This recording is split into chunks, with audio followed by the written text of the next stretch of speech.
Ascoltano, sorridono, ma poi capiscono i rischi del gioco d'azzardo. Gli studenti delle scuole superiori di Conigliano e Vittorio Veneto. Ha avuto un ottimo successo l'iniziativa di sensibilizzazione organizzata dall'ULSS 2 e dalle 2 amministrazioni comunali.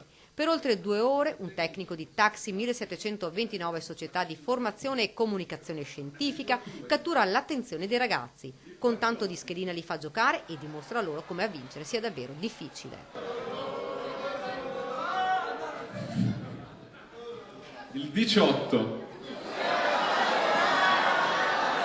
Gli studenti sono molto affascinati dalle modalità di spiegazione dei Taxi 1729 perché attraverso delle prove matematiche fondamentalmente dimostrano come sia sempre il banco a vincere e di come si creino delle illusioni molto elevate rispetto alla possibilità di vincita che in realtà è bassissima. Un fenomeno gioco d'azzardo davvero subdolo e pericoloso e i giovanissimi non ne sono esenti. I giovanissimi si lasciano molto affascinare soprattutto dal poker, che è uno dei pochi giochi d'azzardo dove conta un pochino anche l'abilità.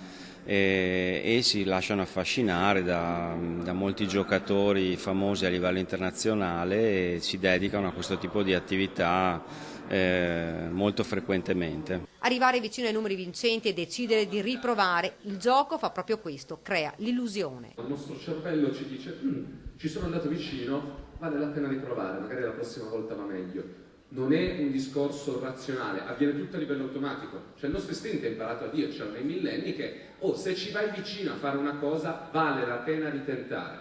In provincia sono circa 400 le persone dipendenti dal gioco d'azzardo in carico ai servizi, ma molti, ci dice lo psicologo, sono ancora quelli che non si rivolgono a noi perché non riescono a chiedere aiuto. Parlando di giocatori patologici, persone che hanno bisogno di cure